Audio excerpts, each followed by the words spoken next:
Hello. If you're expecting the stream to be anything, don't. It's not formal content. Anything like that.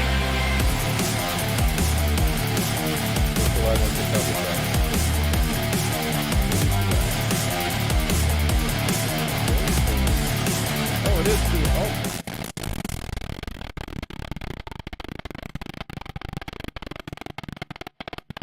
Yes, music was definitely too loud.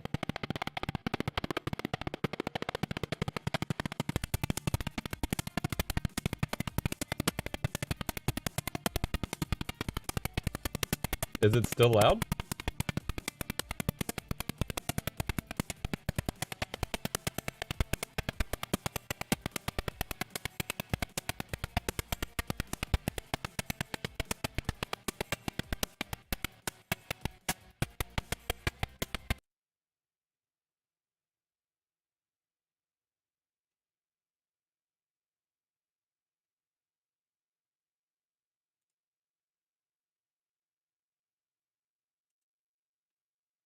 How about now? Nope.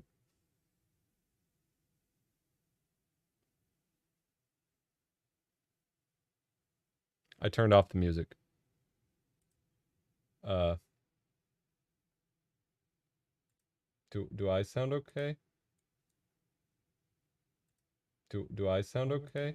I do. Amazing. Do I sound okay? I do. Amazing. Do I sound okay? I know I'm looping. That was on purpose before y'all start spamming chat. I was listening. All right, so I think I know what happened. Damn it. So, all right. As I literally opened the stream, you didn't hear it, I guess, since everything was muted or the music was too loud. What I opened the stream saying was, if you expect this stream to be anything at all, it's not. This is not formal content. So what I think is happening, this system that I'm using, which is Threadripper Pro, does not handle audio well at all. You've seen it in a couple videos now where my mic gets all staticky and crackly and poppy. And now with this, the DPC latency, as it's called, or the audio driver processing latency kind of thing, just this kind of platform, I guess, just can't handle it. It's apparently a big issue with Threadripper that I guess I luckily avoided with normal Threadripper. And with Threadripper Pro, it just can't do it. And so I'm going to be switching my main PC to 13th or 12th gen Intel if I ever get a motherboard for 13th gen. And that will handle it better. But what I think specifically caused it there is, in order to do a multi-stream out to TikTok, the TikTok app has to pick up audio. And my microphone and everything is being processed through OBS, so then I have to use the audio monitoring plugin in OBS to spit it back out to an audio device that TikTok can pick up. And I guess managing levels separately and doing it all through that plugin was just a little too much audio latency to handle. And I think we're still like pushing our limits, because as I'm looking at the audio meters in OBS, they're not moving fluidly at all. It's moving at like 1 frame per second, just like glitching all over the place. OBS has a monitor option. Yeah. I'm not using Voicemeeter Banana, though. The last thing I want to do is install more clunky audio drivers that are going to shit the bed, because that's what Voicemeeter does. I'm not using Voicemeeter. It's not going to happen.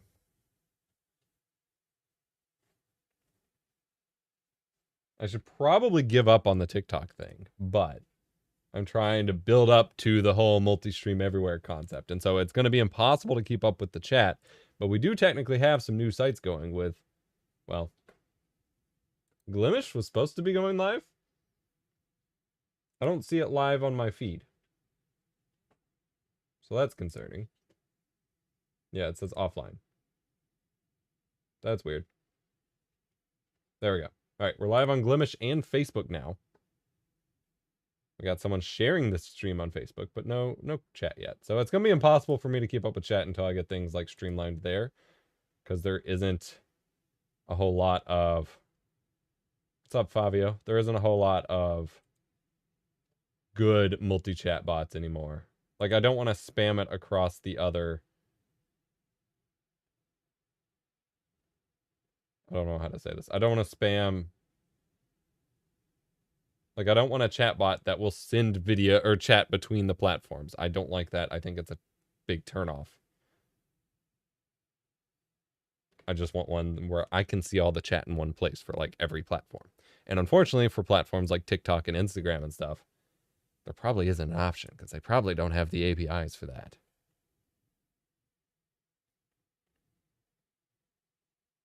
I'm frustrated that I still can't update to OBS 28 due to not support StreamFX and portable OBS. StreamFX had a alpha or beta build that supported OBS 28 on like day 1.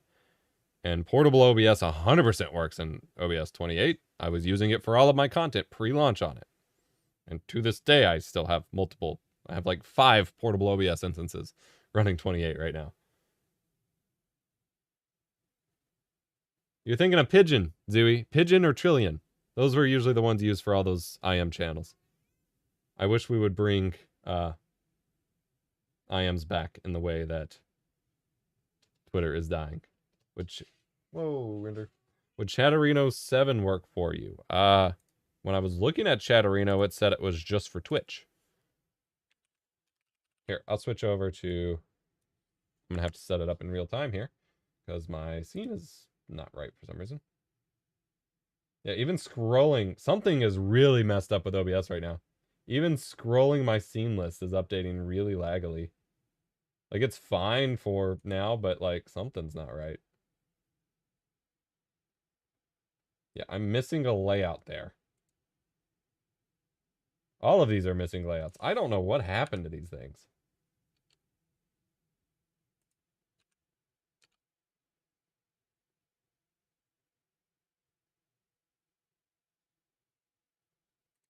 We'll just do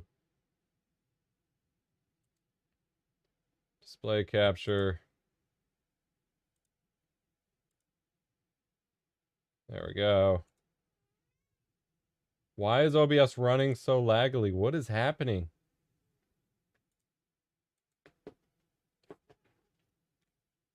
It's got to be that plugin. I feel like I'm going to have to turn it off, which means I'm going to have to end the TikTok stream.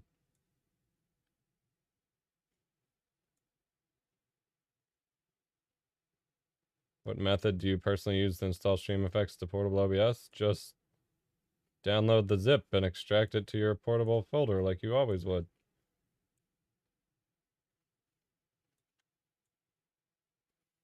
I don't know. Let me open Task Manager. I don't know what is going on. Is it really that audio driver that's just like crapping the bed so bad?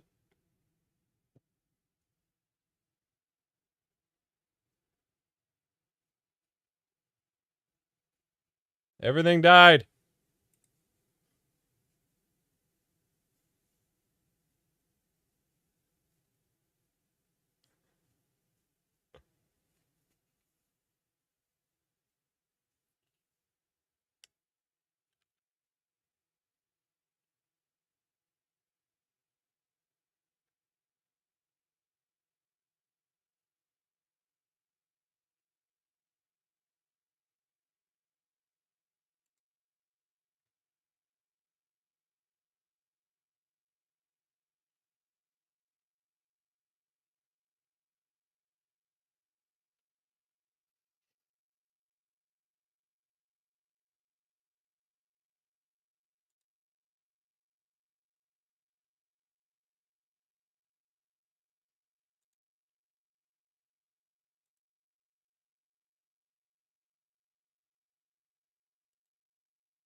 We're back. It was really just the TikTok app stalling that whole time. What a terrible app.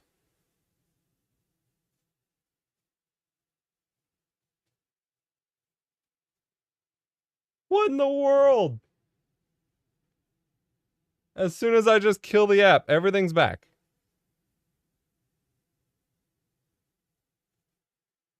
Amazing. I don't know how it's so bad.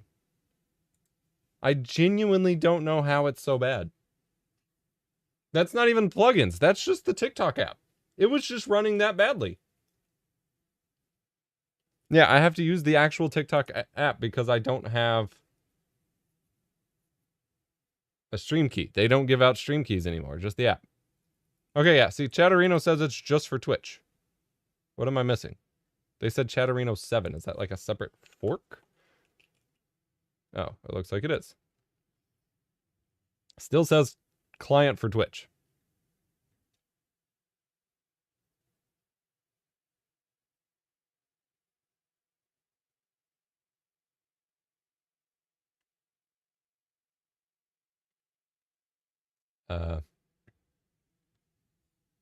I don't want to download it.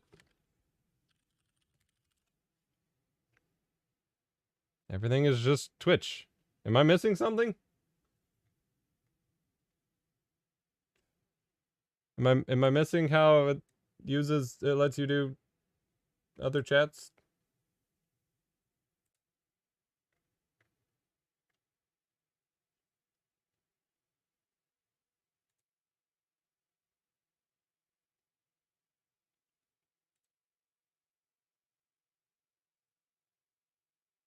Hey, thank you for the share, Mike.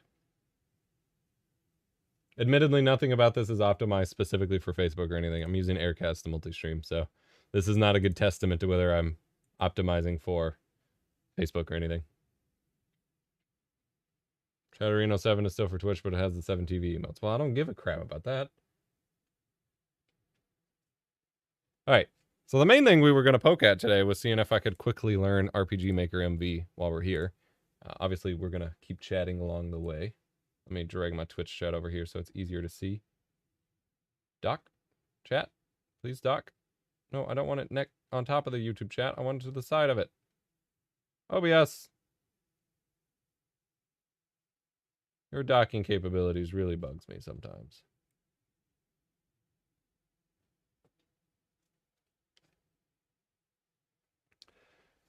Saw your tweets on the upcoming AMD GPUs. Any thoughts comparing single PC full rig versus dual PC rig? I mean, I don't know what the encoder looks like.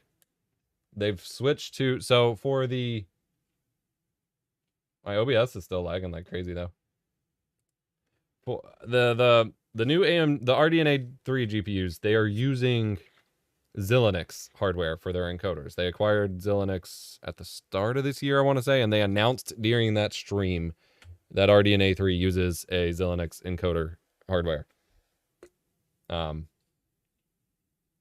So in theory, it could be completely unlike any other AMD encoder that they've done, in which case, Epic W. But it could be that they're just using Xilinx for AV1, and it's relying on the traditional RDNA encoders for H.264, at which point, for now, streaming to Twitch and YouTube and stuff, AMD card's still going to suck. Recording for AV1, and once AV1 rolls out on the streaming side, which we have no answer as to when, it'll be good. But I don't know until I test it. I can't. There's literally no way to know. So.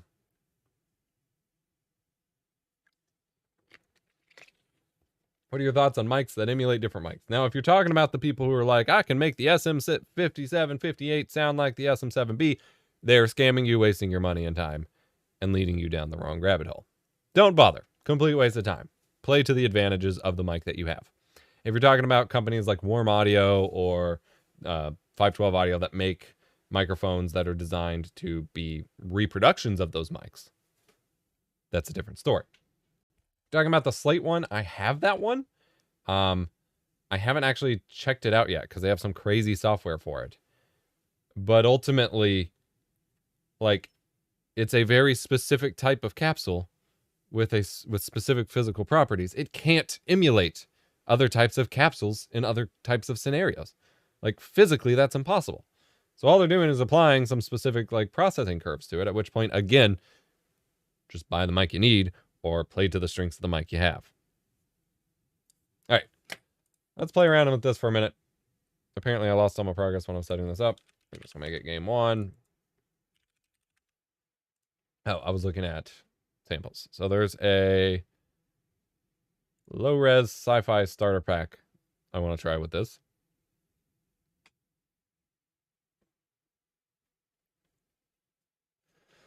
So this is a program called Pixel Game Maker MV. It's available on Steam. I hate that mix up. It's kind of like RPG Maker, which is actually really cool for what it is. I have not heard a ton about this, but it's got packages to make like Game Boy games. They have native Switch upload and stuff like this. And so I want to mess around with it, see if I can learn it simply enough. Sometimes these are like really easy to grasp, and sometimes these are just like insanity. So I want to play with it a little bit while we chat. Murdress rating with a party of 9. Thank you. Thank you very much. Guess I'll keep tabs on my other chat here. EPOS, I use a Sennheiser PXC550 via USB where it acts as its own sound card. Sounds amazing. Do you have any insight on the headset? I don't. I don't have it right here. I have the Sennheiser.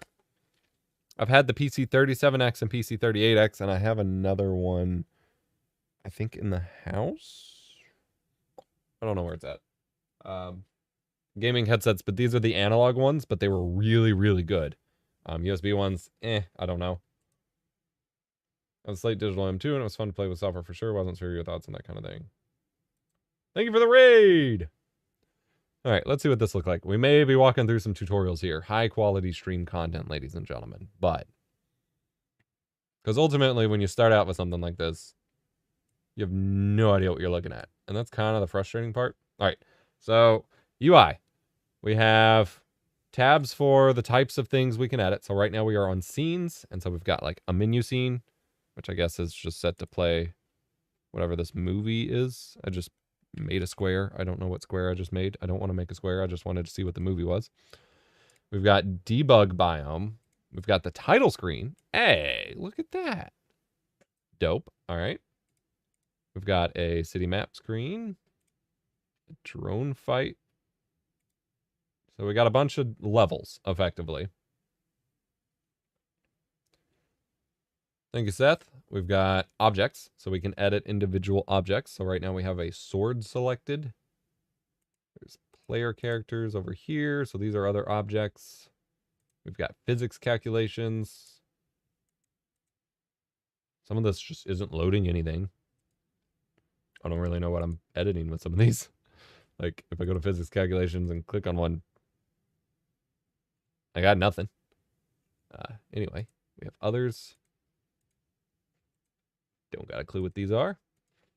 So, like, some of this is pretty, like, intuitive. We've got tiles.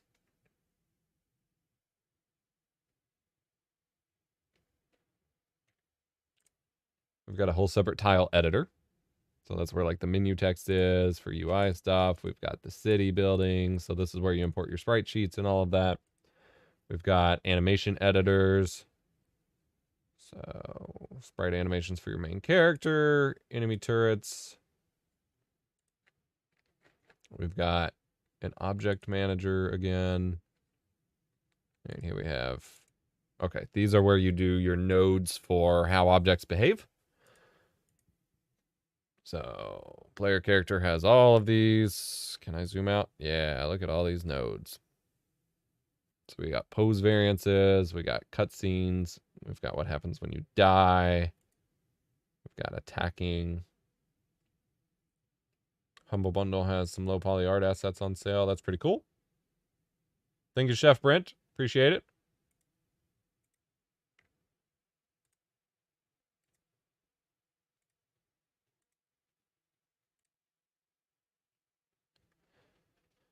Then you have resources.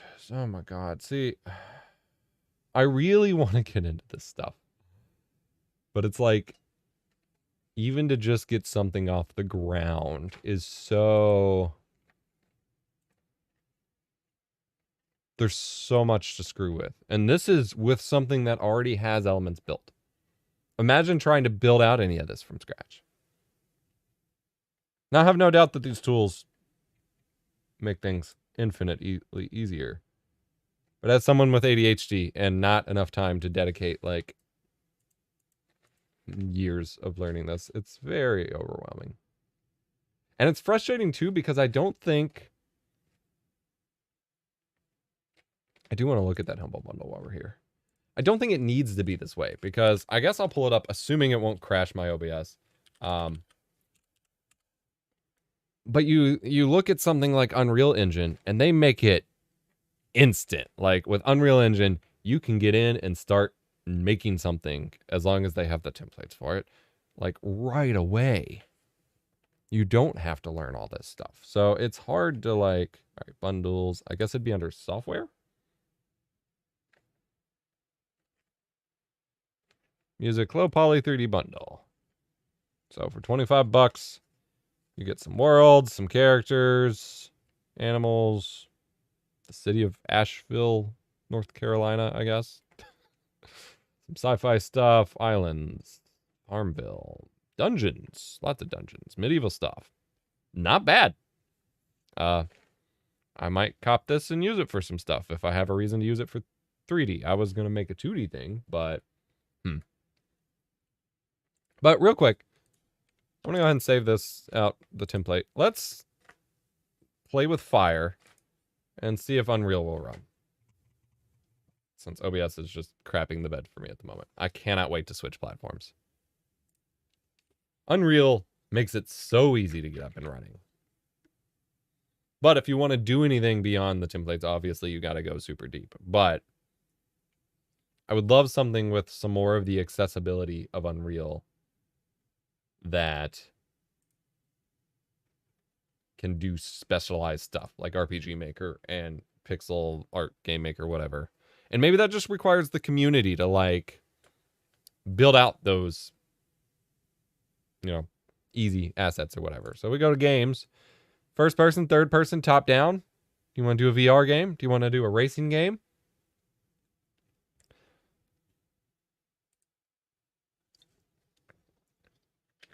I've had a lot of thoughts on what I want to do for a first person shooter. So we're going to fire up an FPS.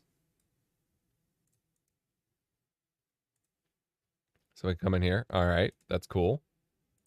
Unreal Projects / FPS 1. We'll call this FPS 1.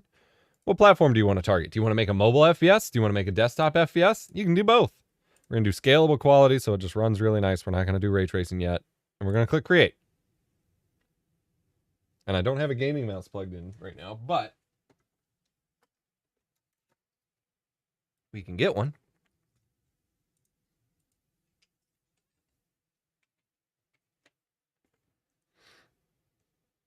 By the way, with the webcams that we set up the other day, I now have an unboxing cam for future streams, finally.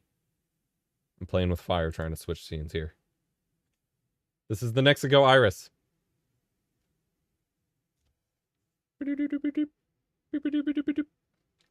Freaking rules, man.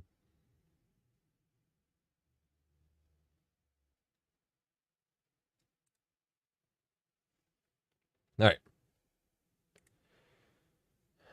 So this is our first person template. We can change our views, look at different stuff, come in here. We got a basic world that we can run around in, and literally,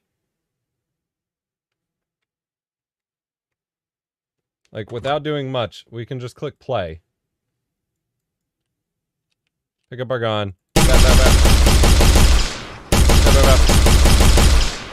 Now, obviously, I haven't made anything, but then I can come out and start, like, if I'm okay with their, with their mechanics, which I'm not. I have a ton I want to change, but if I am, I can literally just import, like, assets. Loud. You're right. I thought game sound was muted. My bad. We'll turn it down. All right. Now if I click play. Hopefully this won't be too loud. Still kind of loud, but. Turn it down a little more. It was probably extra loud coming through my mic too. All right, that should be better. I hope. Okay. But going from here, I can then import a bunch of assets. And so I'm not going to do it right now, but I have a bunch downloaded. Let me. I don't know where I'll put them off the top of my head, but like you can immediately import assets from like Kitbash 3D or something like that and start building stuff. And so my question is, as someone with the... No, there's some like weird zappy sound after each shot. It's in the engine. My question is, as someone with the issues I just described of trying to learn this, is can I start tweaking mechanics right away? Because I finally started after years of telling myself I would stay in my lane and stop pursuing ideas that weren't just tech videos. I have my first game design notebook with both ideas for a hack and slash game and an FPS I want to work on, just for like mechanics I want to see in the world. And so the question is, you know, can you figure out where to go to start messing with stuff? Now, it's a bit of an unfair comparison because I've already messed with Unreal a lot. I've used it for backgrounds. I've been trying to use it for art stuff, and I've been trying to, use it for a variety of things. So I'm a little more familiar with what these dubious, confusing UI things are. But it's also a little bit easier just because you already have all this. Like, I can see what's in the world and immediately, like, start messing with it. Like, that's the start point. Like, immediately I can click on it and start freaking shifting it around and doing things with it and controlling it. So then we have here, the BP rifle is clearly our gun.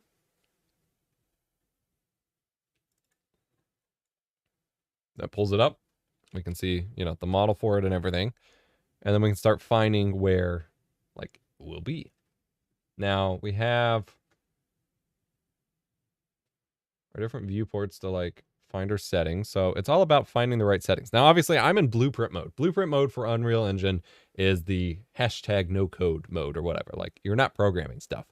But that's kind of the point, right? Is how far can I push it? So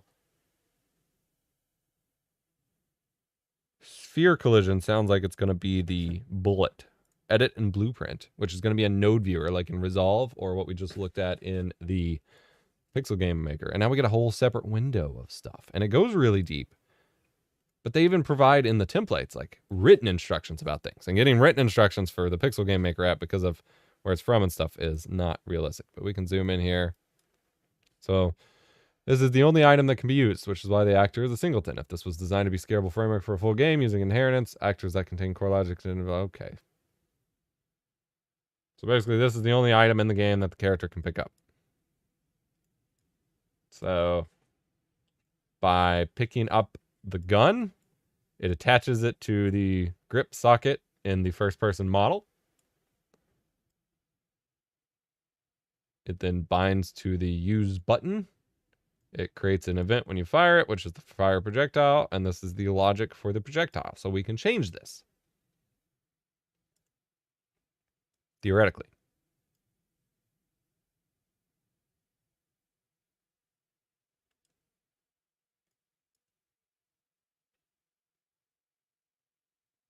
That's the sound.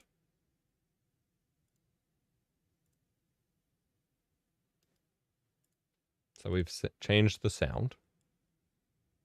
Play the montage that contains, the animation. Neat.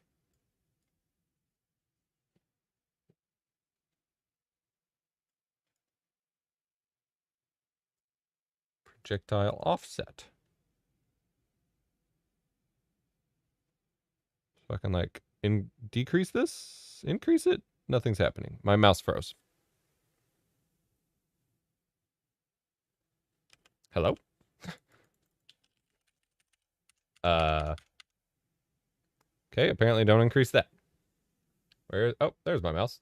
Yeah, my mouse just doesn't show up on top of Unreal Engine now. No, don't shut down my computer. Just want to close BP rifle. Amazing. Just by editing one setting, I have crashed Unreal. I'm having the most glorious of tech issues today. This is weird. Like, even on our worst, like, streams, we usually don't have this many issues. Well, if all else fails, I have a laptop we could unbox. That would be pretty cool. All right, Unreal Editor. What are you doing over here? Delete the live coding console. Didn't fix it. All right, well, you get the idea.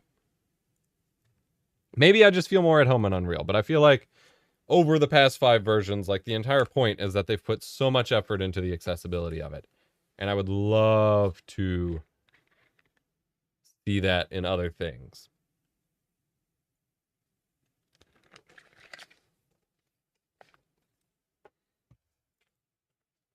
And in a way,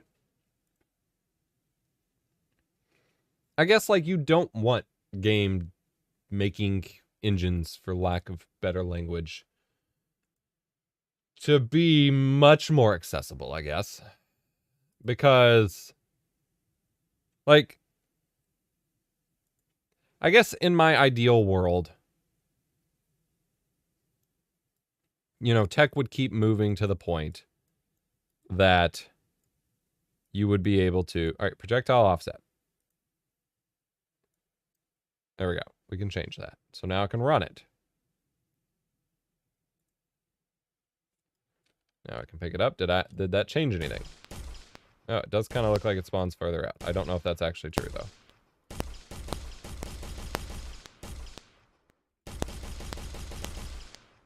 I don't know. Anyway.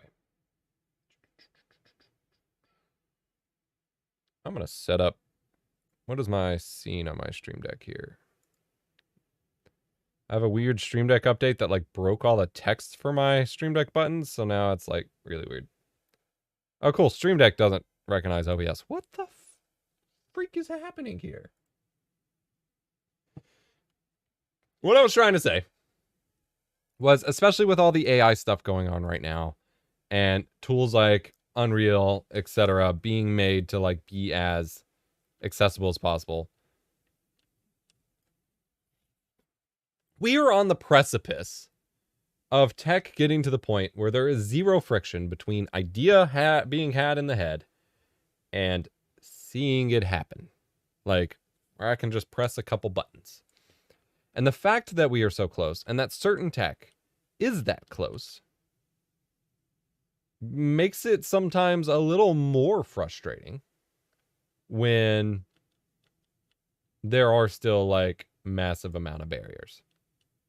Because this is the easiest it's probably ever been to fire up a first-person shooter and start changing things. But at the same time, when I start writing notes for, like, tweaks to how the weapons feel, and sprint, and, you know, movement feel, game feel kinds of things, there's no set of game feel options in Unreal. There's no, oh, I want to add in a crouch slide here button. It's going to take a really long time to figure that out. And that kind of sucks. And it's not Unreal's fault. Like, they have put in so much work on this. It's just, we're so close, especially with video. I think with video used to be this most inaccessible editing thing ever. And it's gotten so much better, and especially to the extent that on, like, mobile, you basically just think an idea, and one of those gimmicky mobile editors will let you just spit it out into video form. And that is wild.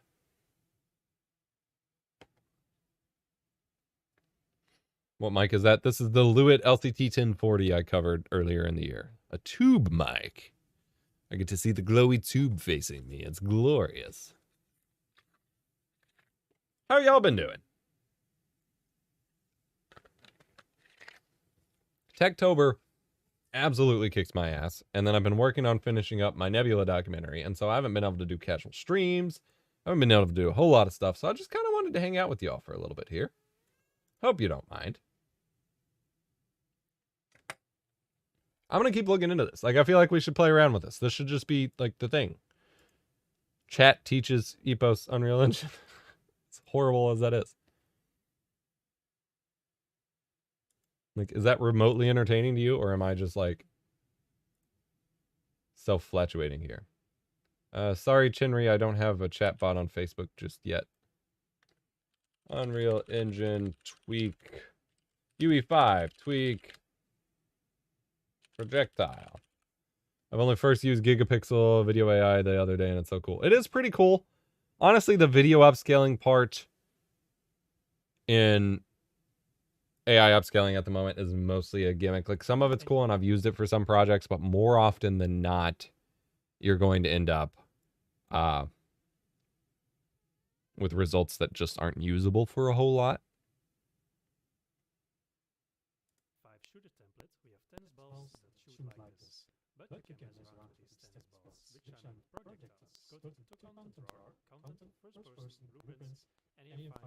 That's where I was. First person projectile.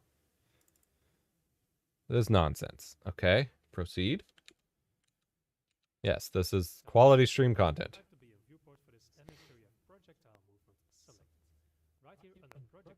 Projectile movement. Did I not see that? Oh, it is right there. Nice.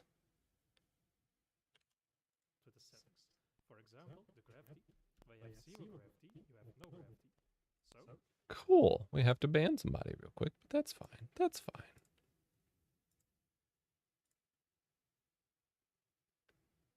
Checking out something similar in Godot. Interesting.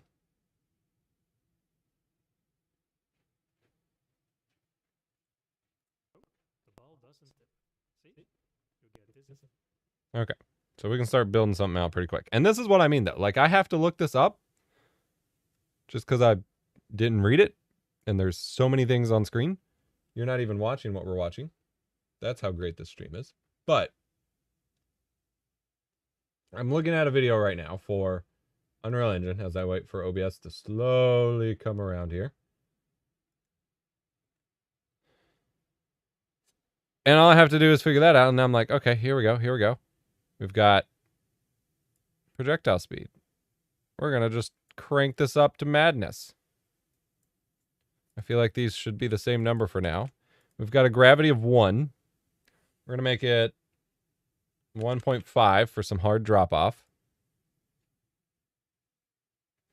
Rotation follows velocity? Sure. And then we're going to fire it up. Switch to our other window here. That didn't happen. There we go.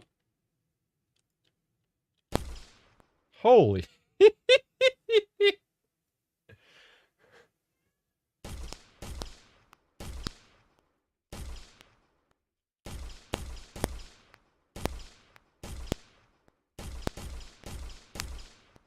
And they're gone.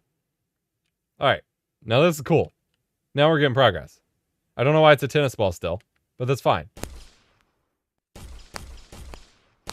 Now I feel like I'm just deleting the boxes. They're just bouncing too fast. I'm deleting them. I feel like I'm making something now. I mean, I'm not. Like, I will have to learn that a lot. But, like, looking at it, oh, our character's way too floaty. We're gonna fix that too.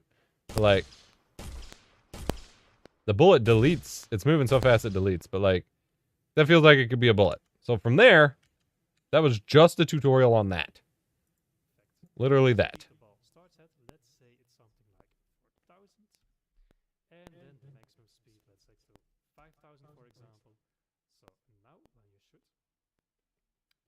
Why would you want your bullets to be that slow? What FPS are you making?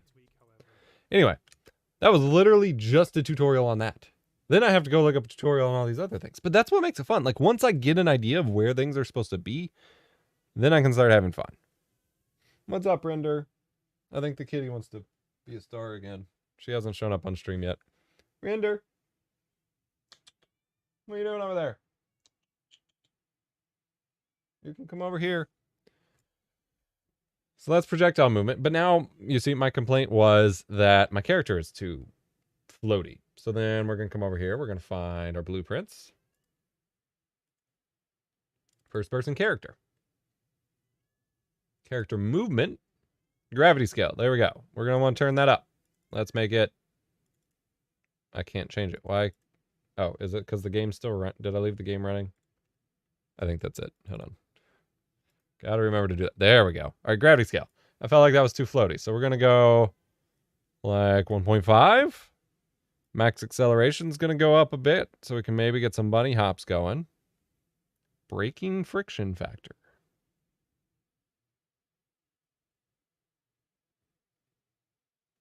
Actual value of friction used when braking. I don't know exactly what that would be for. Oh, mass. Is that what I wanted for weightiness? We'll turn that up a little bit too. Default mode is walking. Nav mesh walking? Interesting. Oh, that's fine. We got advance. Oh, see, it gets super deep for things that eventually I might understand and want to change. But for now, this should be fine. So we'll turn this down.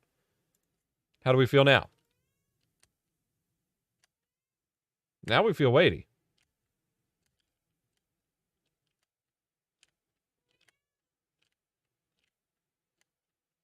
I'm gonna have to figure out how to add bunny hopping, but now we feel kind of weighty. We don't have any sprinting capability though. Now we need to sprint. Hi, are there any good voice meter alternatives? Not using voice meter.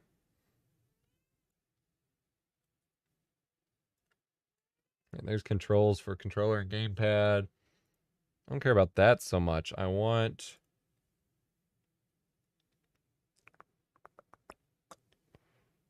max walk speed. So let's add sprinting. There's got to be, because that's walking speed. Let's add another movement mode for running, right? That seems reasonable. But there's no obviousness, so UE5 FPS. Hello? Add sprint. Sprinting tutorial. In this tutorial, I will show you how to make your character sprint in Unreal Engine 5. First, go to Edit, Project Settings. Then on the left side, you find Input, and then go to Action Mapping. We need a new action, namely Sprint. So click on the plus icon. Fair enough. And this one, Sprint. I'm going to use the Shift key for my characters to sprint, so find Shift. I can add another one, for example, my right Shift key. So I can enable both shifts if I want to. So that is my action map. Okay, next we need to edit my character's blueprint. So edit blueprint. You're going to need two functions for this to work. So one function is to start sprint, and another one is to stop sprint. The good thing about functions is you can drag them anywhere, so if you want your character to stop sprinting after firing or doing something special, you can just drag it and use it multiple times. Okay, so we also need two variables, namely walk speed. Oh lord, you have to add so much just for that. Hit compile, and the standard walk speed in Unreal Engine is 600, so I leave this as is. And I add a new variable also for the sprint speed. Also a float, so when I hit compile, I can change the value here. So this one was 600, so let's change this one up, let's say 1500, so we can really see the difference. Now this is pretty fast for a game, but we can try anyway. So we hit compile again. Then we are going to start sprint function. We will drag the character movement, and from that we will set our max walk speed. Then we are going to connect this up. I will get my sprint speed, and connect it right over here. Then we hit compile. Next is for the stop sprint function. We will also need the character. See, this is so in-depth just to add sprinting.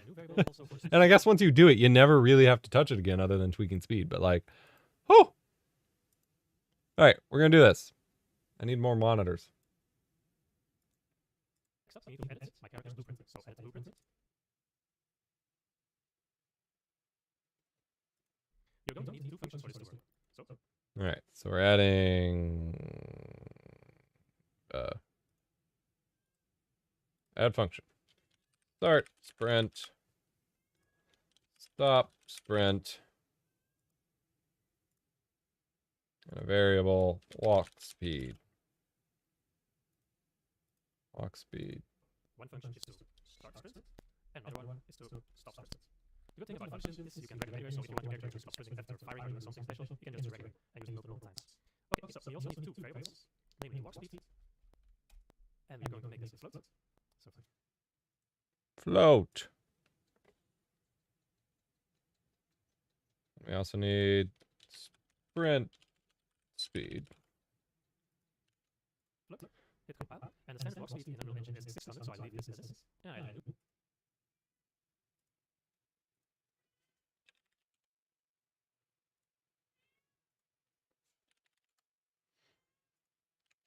variable also for the sprint speed. Also a float, so when I hit compile, I can change the value here. So this one was 600, so let's change this one up, let's say 1500, so we can really see the difference. Now this is pretty fast for a game, but we can try anyway. Oh, I didn't add the button. Where's my project settings? Project settings.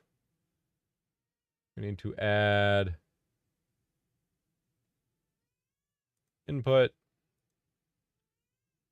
action mapping, sprint.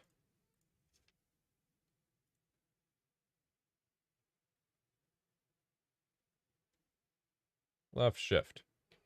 All right.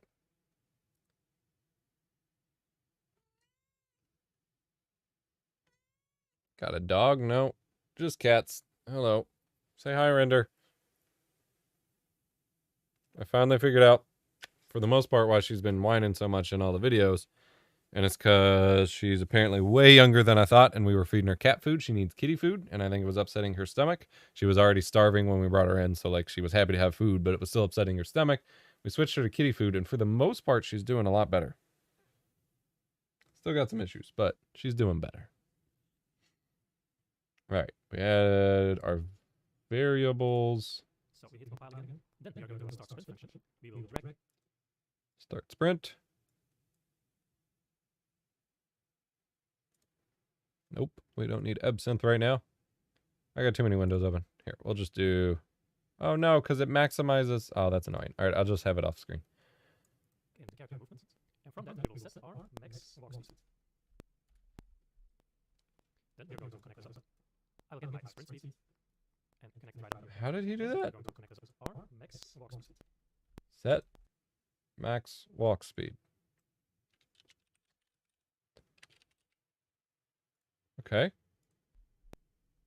Then we're going to connect us. I'll get my sprint speed and connect right here. Then we hit compile. Next is for the stop sprint function. We will also into the character movement. From that, also drag again. Set max walk speed. Connect these ones up again, and you will enter the walk speed right here. Get the walk speed, and also compile that one. Then we go back to our event graph.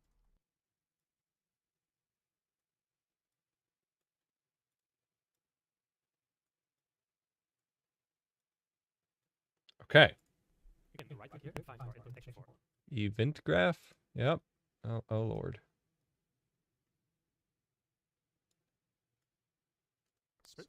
So when we press, we're going to call the start sprint function. And when we release, we are going to stop our sprint. So then we hit compile. And when I now play, I can just walk around and I'll hold the shift key. It will sprint really fast, releasing, it goes slower, shift again. And this is how we enable sprinting in Unreal Engine 5. Okay. Compile. All right. Now we go over here. And we click play. What's up, Proximo?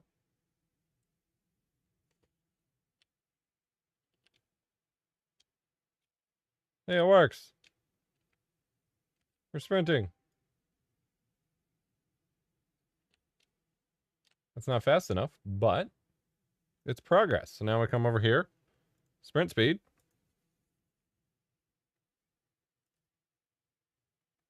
Crank it up to 1400. Try playing. That's way too much, but you get the idea. All right. Is this Unreal Engine? Yeah, UE5. All right, this is... Oh, we cranked that up way too high. We'll try 1600. This is pretty cool. Because, like, honestly, for a lot of the stuff, at least in terms of aesthetics and stuff, building the maps is easy, especially once you have assets. It's the tiny little details that becomes annoying.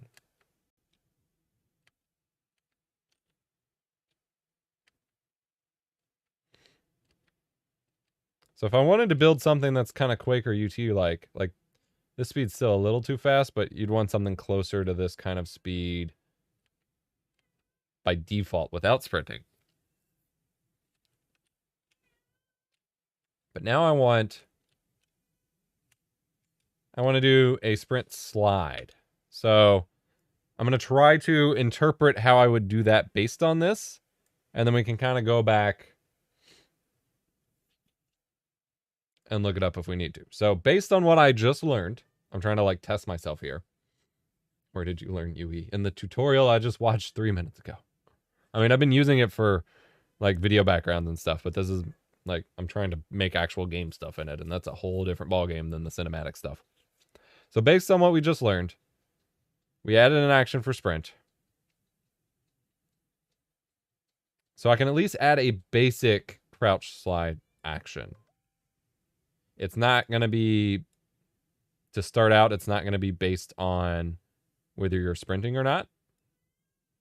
I'm sure that's relatively easy to figure out.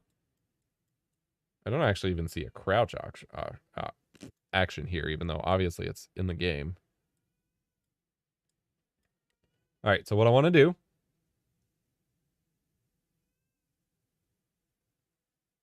and obviously this isn't going to be based on slopes or anything, but just to get the basics down. We'll do add a variable. This will be crouch slide speed. And let's see here. Our sprint speed is... Whoa, that's not right. What happened? 1250.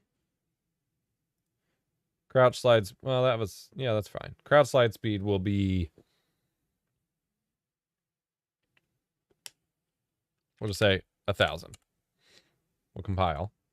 So that's our variable. Now we need to add the actions for it, right? The functions. So we'll say start crouch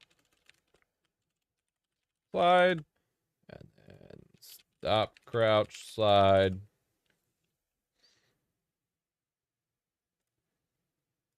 And then we'll come in and I guess we'll do shift control as the action for, like, that makes sense, right? For crouch sliding, just as a basic here. Engine, input. There isn't a crouch one, even though crouching is clearly in the game. That's really weird. All right, we're going to make a new one. It's going to be... Whoa, no. It's going to be crouch slide. Control shift.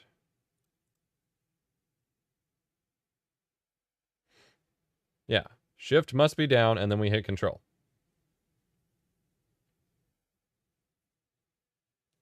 I like that UE has MIDI and out capability. You should look into it. For what? What am I going to control with MIDI right now? All right. So that's the action. Close that. Let's look at what we just did. So we're setting walk speed.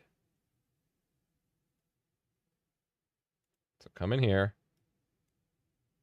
Drag in our movement. Set max walk speed. Set max walk speed crouched.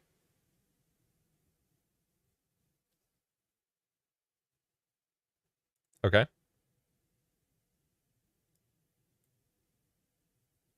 So now we need to... No, we're just going to do walk speed for now. That complicates things too much. Set max walk speed. We'll set that as the normal one. And then for start, same idea. This isn't the right way to go. But for the sake of not boring you all too much, we're going to do it this way. Whoa, no. There we go. Compile. Event graph. Crouch, walk, slide. Crouch, slide. Pressed. Start, crouch, slide. Released. Stop, crouch, slide. Compile. And play.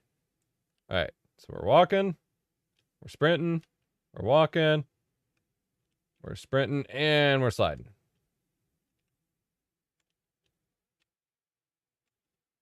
It doesn't also crouch, though.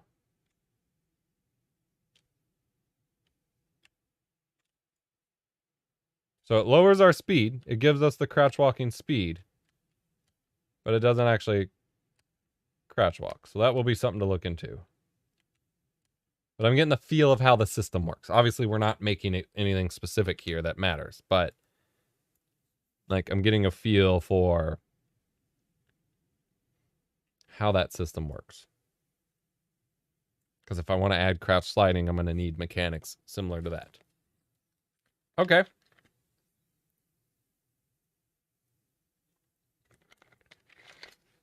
My goal is, at some point here, like ideally before years and years go by, of course, to get to a certain level of comprehension of these mechanics and stuff, of building this out, rather, where I can set up a basic set of mechanics and then focus on the level building and things like that, and then come back and just tweak these little variables that I set up along the way to make it feel snappier. Like right now, there isn't any aim down sights. It's a first-person shooter with no ADS. How do I add that? Let's find out together, shall we? Aim down sights. Welcome back. This is the final result. Yep. That looks like what I want.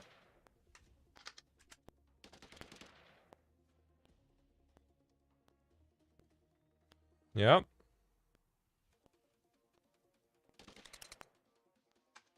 I don't care about that. I just want actual aiming. Oh, there's whole separate animations and stuff. Wait, why? Is he not narrating how to do this? Is this just like a time lapse? It is! With music! Huh? I'm not... What's up, Mikey 904? It's bugging, but it's got the right mouse button. Alright, now we need to navigate to our character. Can't hear this guy. Character. And Third person. just find some space. And call that action set. And also, let's make a new variable. Okay, this at least seems to have the actions. Character. And add one for aiming. And I'm just gonna call it aim. Okay, that's fine. We can get the basics of that going. We obviously need to add our right-click action here, so...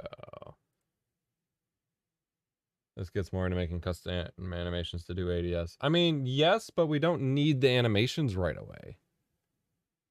I just need mechanically.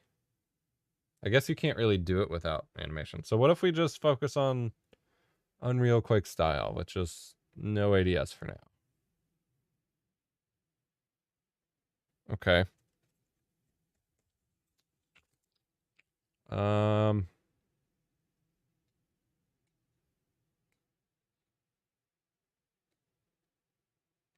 Older games used to just move your gun model to where the FPS camera is and call it a day. Yeah, exactly. All right, well, we can start working on... Like, let's build out a level first. Or maybe add an enemy. Let me see here. I don't know where I put my... There they are.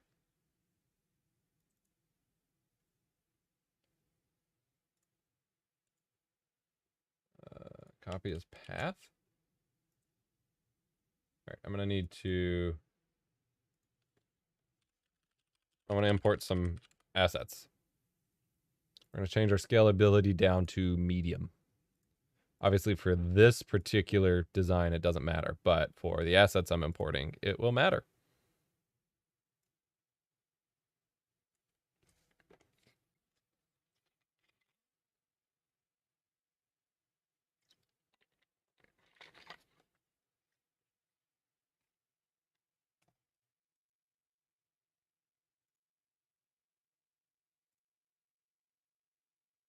All right, I'm going to open up another Unreal project, and we're going to migrate assets from one to the other.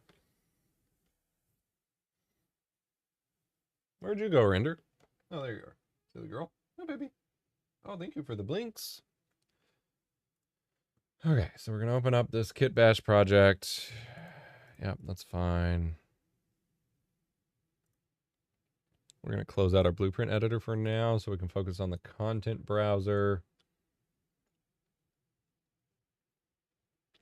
And I guess the next tutorial we need to look at is building an enemy, I guess. U5 FPS, add enemy. I'm mostly focused on multiplayer, but I'm not really going to be able to build that until I, you know, make enemies to fight.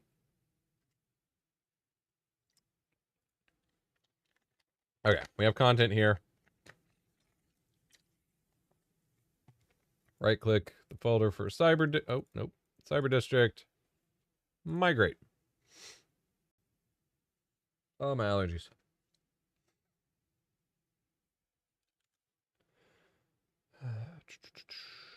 Adding and setting enemy health. What's up, guys? How's it going? Tech here, and welcome to another episode of our There we go. Someone who talks and it's audible. We're going to learn how to create a health variable that can not only display, but can react based on an object gets hit, and then eventually destroy the after it reaches 0 HP. also going to cover. Okay, that sounds like the tutorial we'll need. We're going to migrate all of these assets. That's fine. We're going to choose to migrate them to our new game, which will be Documents, Unreal Projects. No, where is our project? Project settings. Where did we store it?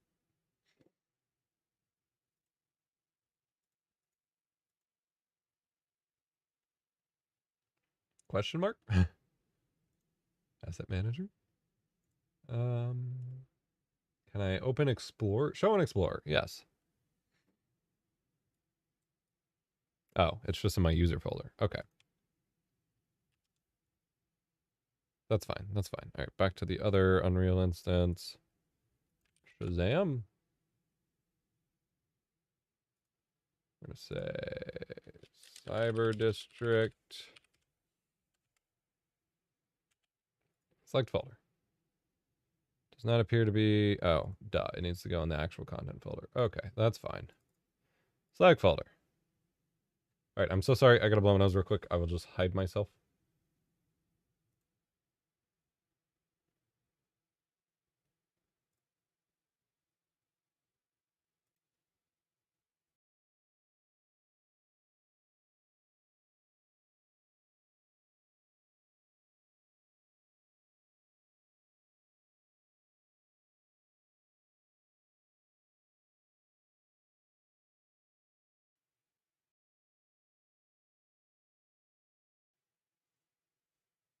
All right, we can close this temporary Unreal project. We don't need it anymore.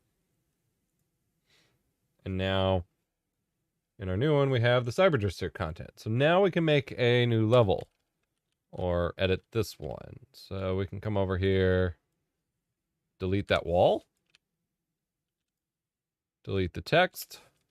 We can extend our floor, extend our reach to the stars above. We want to scale our floor really, really far and wide.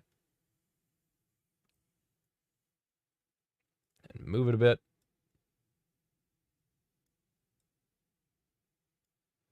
Now we can start adding in some stuff. Come over here to actors. We have all these cool Cyber District buildings we can start adding in. These are scaled really tinily. Really tiny.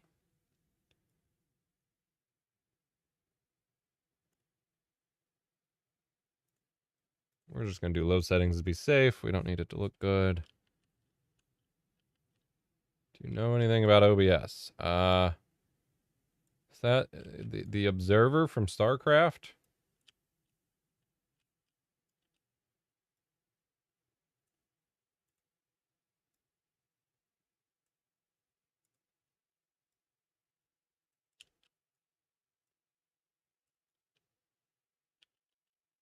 So we can start adding a bunch of stuff. Get some arcades in there, obligatory arcades. I was wanting a big building. A library. Oh, there's a big building.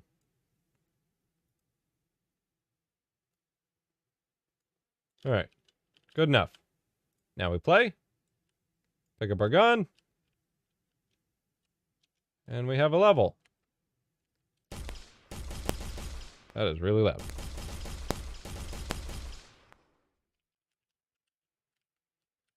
Wait, I can't walk in? Is there a collision thing set? LOL? Really? What? Why? Oh, I can walk on the edge of that one. I can kind of get in this one. Is it... Oh. Yeah, that's very strange.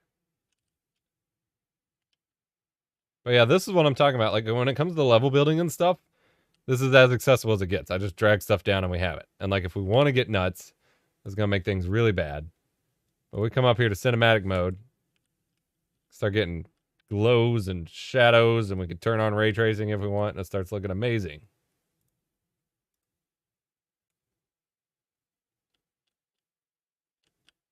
But now we need to add an enemy actor. And that's where it's going to get funky. So what I should probably do first is import my metahumans. Because I don't think I have any, like, actors for actual people. Although I did have some from the marketplace. Let's launch the Epic Launcher. That's probably the smarter way to go, because the metahumans are like 8 gigs each.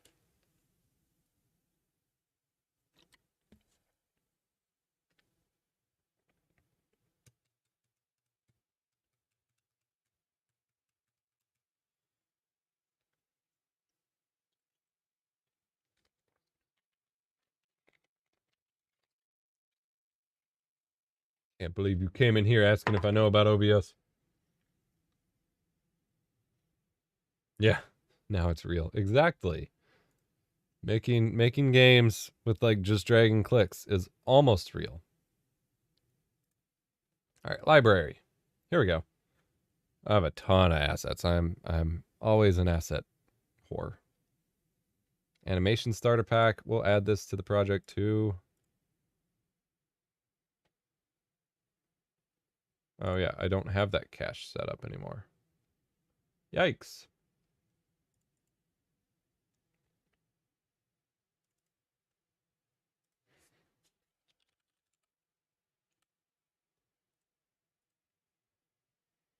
All right, I specifically want an enemy to shoot though.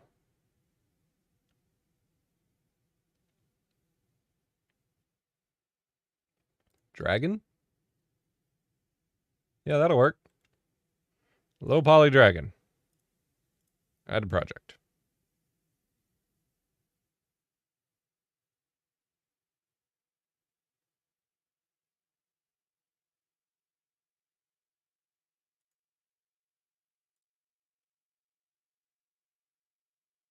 All right, it should be in the project. Will it show up automatically? It will! Yo! Okay. So now the question is, do I have to, like, animate it, or can I just add it? That's always the issue. Because we got animation sets. We have maps. I don't want a map. I just want the dragon.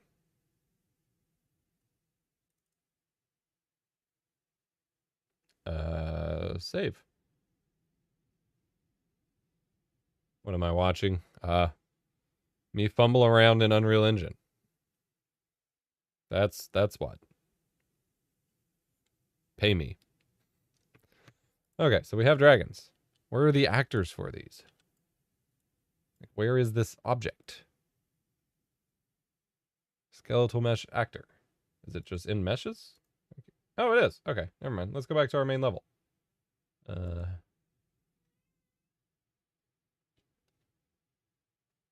Not entirely sure how to do that, honestly.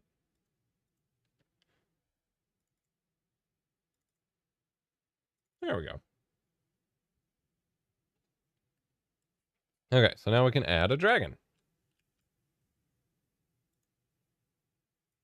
Dragon! Who is he talking to? You. The chat. That's how live streams work.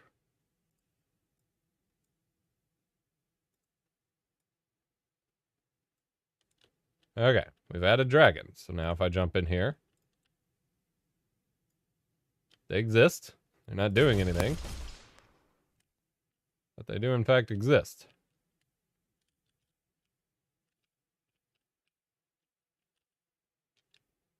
So that's a start.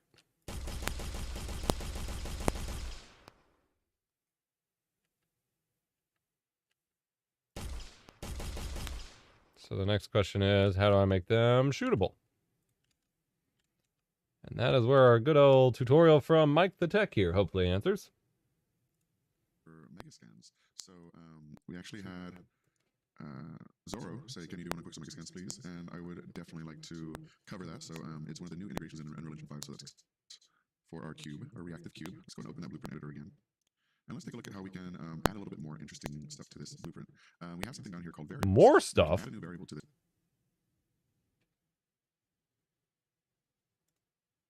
All right, where's the previous episode? Tutorials on YouTube suck. I say that as someone who makes tutorials on YouTube. Oh god, and his channel isn't even just Unreal.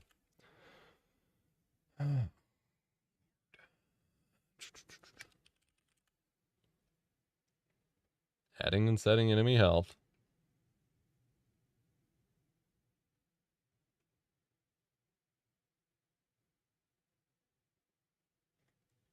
What? Unreal. UE5 tutorial 2. I don't want to create. Where is just at? What's up, guys? How's it going? Mike Tech here, and welcome to another episode of our tutorial series. Thank you, the Herman, for the subscription. So we're gonna drag off a base color.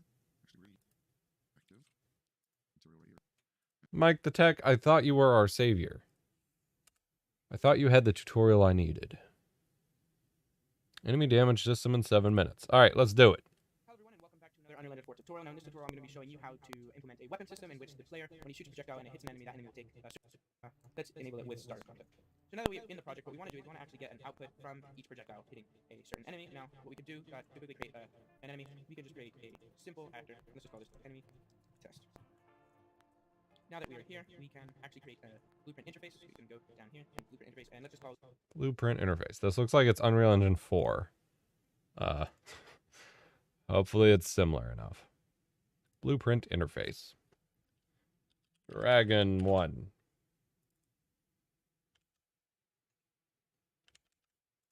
this enemy damage interface.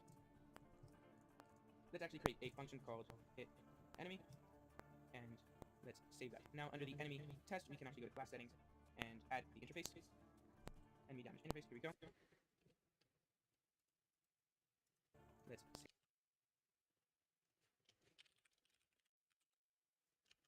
save that. Now under the enemy test, we can actually go to class settings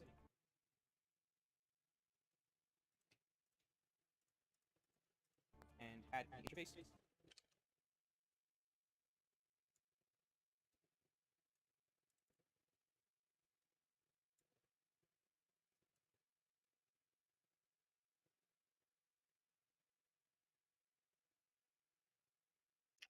Where is this interfaces thing?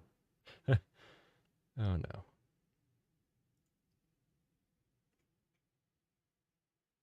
Where is any of this? Enemy test, that would be where our guy is.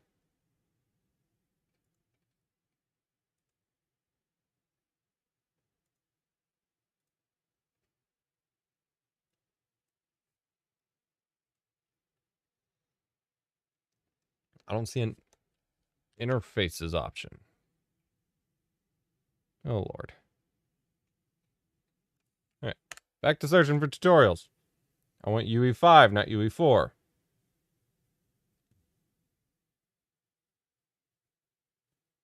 A whole tutorial on building an FPS. Sure. Let's do it. Hello there, I'm Anthony, and in this exhausting tutorial I will show you how to create first-person shooter in Unreal Engine 5, or at least how to get started. This tutorial is very friendly because I will show you everything from scratch, how to work with Unreal Engine 5, how to migrate assets from Unreal Engine 4 to Unreal Engine 5, how to change your weapon, how to adjust aim, and in the end I will also Yeah. without a problem. So Yeah. you can later on go through the start Sprinting. which is responsible for a lot. That's the first thing I want to do is to make me able to sprint. Let's go left here into components, which is the list of objects that to right click and put here. We already added sprint, so for now. Oh Lord. So now we also have to set up a body for first person character. In graph, let's quickly add here. Oh, he's doing the whole animation. I can go back and do that later. He's got aim down sights, changing weapons. Okay, target shooting minigame. That would be how we add enemies. Do you want to be a game developer? As a label, no. Alright, now let's get to the last one. We'll create some targets that you can shoot at. We'll have to again create a blueprint, so control space, and we are already in the blueprint folder, so let's create a blueprint class. Actor, let's call it just target underscore BB. So what we're going to do here is add here a mesh, and let's do something that will be fun to shoot. So cylinder, that's always fun to shoot, of course. Let's rotate it along the axis. Okay, not on the axis, on x-axis, and 0, 0, that was my bad, okay, and now let's scale it down so it will actually look like some target. And now let's duplicate it, make sure that the second cylinder is the first cylinder, and now we can now let's lock the axis and set it to about 0.3 scale. Oh, maybe we can go to 0.45. Because right now what I'm going to do is to make it reddish because it's fun to spread stuff. And how we are going to do that is to quickly change this material here. Material, let's click on this icon again, should figure out how it's called. It's like looking glass or something like that, right? Alright, what I'm going to do is look into the material. If you have never worked with it, don't worry, I will just really simple. Control spacebar, first press TP, blueprints, find the targets, and if you click on the cylinder, you can hit material, I don't care about materials right now. double click on that, you can just You're losing the plot of why we're doing this. content, and until I hit that, let's switch it to content. Right here, move it. Okay, perfect. So again, control spacebar, first press TP, blueprints, find the targets, and if you click on the cylinder, you can change it here to material rect underscore rect. Great, that looks like something I would like to shoot. So now what we can do is, of course, as here on collision, some funny stuff, blah, blah, blah. What we will just do is to use this first cylinder and change its collisions. So you can use basically as a collision before. If you scroll down, you'll find collision settings, and right here we have collision spaces. And we'll set it to overlap all. We have basically only 3 different options. Ignore overlap and block. Blocks are basically all the wall stuff and meshes, so basically if you have floor, it's blocking you so don't fall down. Walls and these objects are saying they are there to block you from doing something. Overlap are used for all the interactive stuff. Let's say there's 2 blueprints interact with each other, I will set it, they choose overlap. And right here it sets overlap everything, and of course change it to overlap on the static parts of the wall or on the dynamic parts of the wall. Now when we have this, make sure that you also generate overlap elements, which is this thing. Make sure it's true, it should do by default, but it's always good to check. And now scroll down and create the same element as we did before. So components. Okay, here we go. On component by overlap. And here we just specify the objective will be, which if you remember was called first person projectile right here. So let's take it in here, cast to first person projectile, connect it to attractor, and right now we just make sure that it's happening. So let's take it here and put here bring thing. That will basically let you know something happening right here. It says here help. And you can see that nothing is happening. How is the process? That's probably because we also need to have in our first person projectile something interactive. So right now you can see it's collision, but if you scroll down into collision pieces, it's not set to overlap. Either you can change it here to overlap stuff, I probably wouldn't do that. I would just add another collision, so I put in another collision, make it probably a bit smaller. So scroll up again and set speed radius, something smaller, something like that. And now we have to here in collision pieces, it's set to overlap. Why would you set the collision to be smaller than the bullet?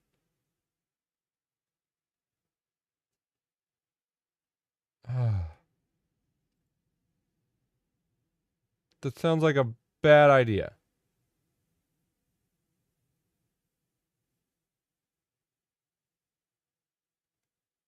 This looks fancily produced. Today, we're going to be kickstarting your shooter game. We're going to be showing you how you can implement your arms and your gun and attach them to the character so when we move around, they follow along with us. Without further ado, let's go ahead and dive straight into Unreal Engine 5.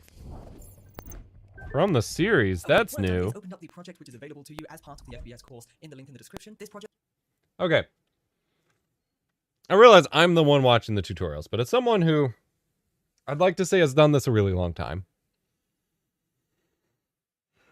it is always so frustrating trying to find tutorials on stuff that I don't understand and feeling like they're bad. And maybe I need to really take what I'm about to say and apply it introspectively.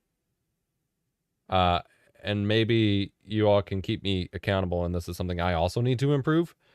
But I feel like so many of these tutorials lose the plot. Like, I'm looking at this. This looks like a very high quality produced tutorial series. Dude clearly has good cameras and stuff and knows what he's talking about and has like a whole series planned here. I love that. And YouTube's even like showing me the whole series here. I don't know how that's happening. I want that feature for my channel if I don't already have it somehow.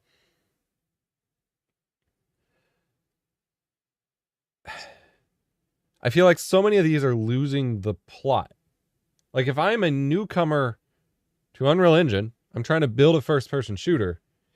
Getting me, maybe it's a YouTube issue. Like this is, something people complain about. Maybe you need to give people the dopamine hit of these things. But if I want to build a first-person shooter, the things I am looking for are, how do I add in some movement? How do I change the bullets? And then how do I get me an enemy to shoot so it feels like I'm playing the game? And every tutorial so far, including this one, which looks to be a great series, and I'm probably going to watch through it, every one of these tutorials drags you through a whole bunch of stuff that doesn't matter yet. Like this whole episode is about placing the arms, moving the animations, making a custom gun look nice. The first video should get you up and running to do something. I need to clip this for me to take notes for my next OBS course, I guess, because the first video should give you the dopamine hit of doing something that actually feels like you accomplished something, not, yay, I'm holding a gun. And then you look at the second one and it's about animations for your movement.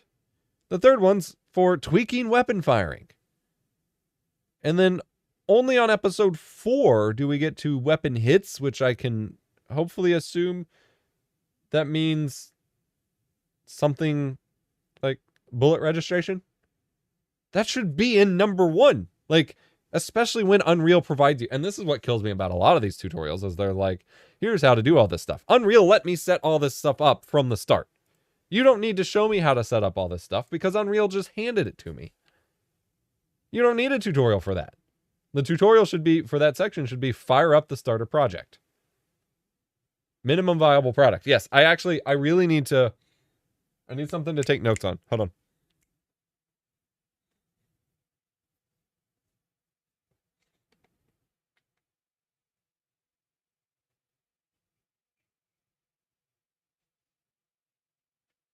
Where are my usual notepads?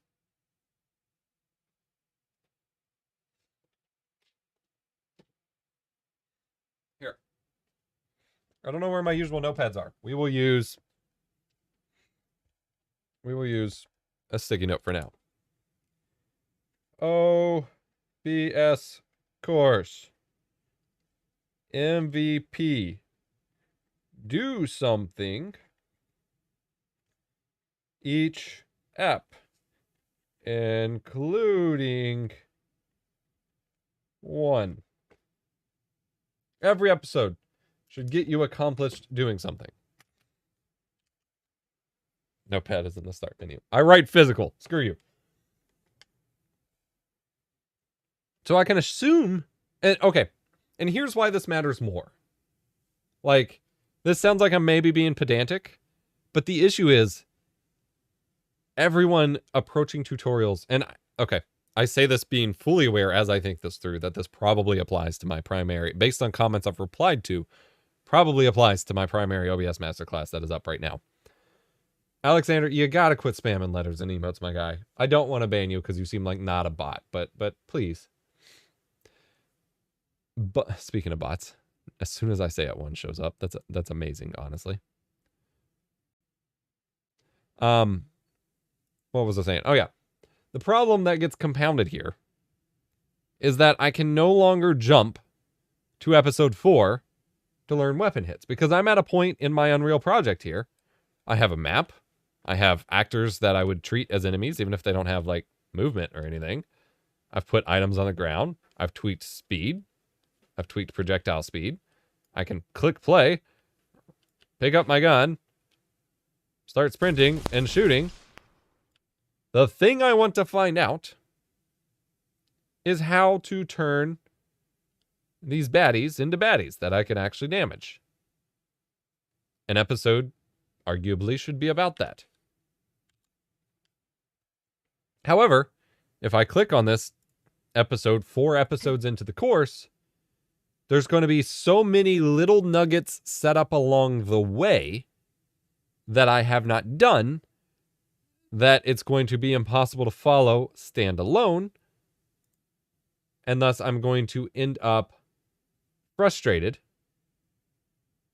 and not get the value from the video. And each video from the course should stand on their own. Now, this is a hill I die on with my original OBS masterclass in that basic fundamental usage of the software or of your computer should not be covered every episode. So, for example, you know, in my OBS videos, whenever people are like, how did you get to this menu? And it's like the basic settings menu. I don't feel bad when they're clicking on episode 13 and they don't know how to click settings. Like, episode 1 covered that, and I can't cover the fundamentals each time. But if the video is about, you know, if you're going to have an episode dedicated to turning enemies into shootable enemies, it should start point blank with adding the enemy to the thing, tweaking it so you can fire upon it, and all of that. And I guarantee you this is going to be built based on how this structure is laid out, having only watched 30 seconds of this course. I'm betting you a lot of this is going to require things that are set up, at least based on how I've watched Blender tutorials and stuff. A lot of this is going to be set up based on things I have not ever touched before because I didn't follow the course from the start to finish. Because that's not how searching for answers works. What if, for example, the first episode of the OBS class remaster shows you the necessary steps to get a good stream? Yes. So that is my theory, having gone into this conversation now. That's why I took the note, is I'm supposed to do this every year effectively for SEO, but the first episode of the course should effectively be one of these. Here's how to stream with OBS. Like, here's how to add your main sources. You know, the video I posted to the actual OBS YouTube channel. I don't even know if I can get to it. Yeah. So the start streaming in 3 minutes kind of video. The first episode should be that kind of video. Then the second episode is, and along the way, it should teach you the UI required for those steps. And then the next episode is, okay, here's how to optimize your settings. Like, I think I should rank it in terms of priority. So what I did with the first course, we'll look at the playlist here. I thought that was yeah, playlist. No, the playlist, YouTube, Jesus Christ. Shut up, Epos, from 5 years ago. So when I planned this course, it was planned literally like a college course. And I think that's the problem a lot of tutorial people run into, and having been on the forefront of making courses on YouTube publicly, it made sense at the time. I don't think it does anymore, especially with how backlog content works and stuff. I planned it out like a course. So the first episode was literally, I think this one was unlisted, but it was literally just, here's what the course is. Here's how to use the UI. Here's the auto config. You know, it was in order of beginner steps, because I was thinking it in terms of like, what would a new user learn if you're learning the basics of the software, the fundamentals, and then we'll do advanced stuff later. And I think it worked at the time, especially for someone who is completely brand new to the software. I think it worked for what it was. But today, for the course that I want to make for 2023, I guess, since I keep not getting around to it, I think it needs to be ranked in priority of what people would want to learn. And so the first episode should... episode? The first episode should absolutely just be, here's how to add a couple sources and go live. The second episode should be, here's how to add a couple sources and record.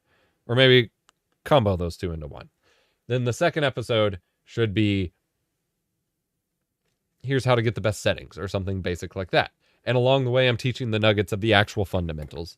And then the third episode, I can dive into, you know, here's how to manage your scenes and sources. The fourth episode can be, okay, here's how you optimize your capture card or your webcam or something like that. And then the fourth episode is diving into more of the granular stuff, but applied to, like, the big thing I am learning about, like, overhauling my content and everything like that. Thank you, Behold Live. You rule. The big thing I am learning about, like, overhauling my content like this is that every episode or every video I upload, and granted, back then, 5 years ago, it was much more reasonable to upload videos that were, like, chained together and didn't have to stand on their own and suggestions and things like that just yet. Things have changed a lot. But the big thing I'm trying to shift is every video should teach you one core thing and make you feel good about learning that one core thing. If there are extra things you learn along the way, that's fine. But there should be one core, like, this is what the video teaches you about or how to do in that moment that you can actively do. And all the extra details, like a dedicated... Granted, I designed the OBS Master Class as a 5-hour-long thing, and then later split it up into its own videos. But, you know, a dedicated video about why you should be using multiple scenes.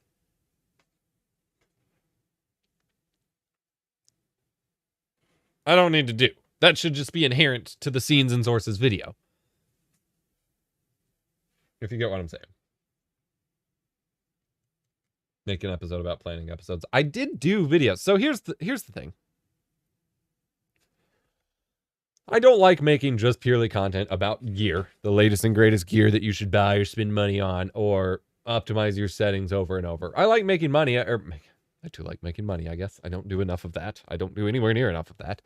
I like making videos about how you can be a better content creator, but those perform like crap. And part of it is probably packaging too. Plan series? I don't even remember. Yeah, okay. So I did these I'm having a stroke. I did these videos on building a stream show, which was planning. And granted, this was a live stream, but I adapted it to videos. And like, I had this whole video. Granted, this isn't covered much. Like, it shouldn't have been a live stream. It should have been a dedicated video, but it made more sense to stream it and then adapt it. I was trying to do the Devin Nash approach. Don't do it. It makes shit content. But I did that. But no one cares about that. Like, realistically, unfortunately, very few people care about content, about how to make content. They care about the shallow, dumb stuff. And so it's hard to, like, spend time on that when it's not going to perform very well, even if it delivers a ton of value. And so that's why, if you join us on Discord at discord.gg/eposfox, that is the kind of stuff I put more into our paid channels there, where I can really give you value if you're interested in it without sacrificing video uploads that might perform poorly, if that makes sense. I'm going to give this tutorial a chance. I'm going to go off camera and blow my nose real quick, but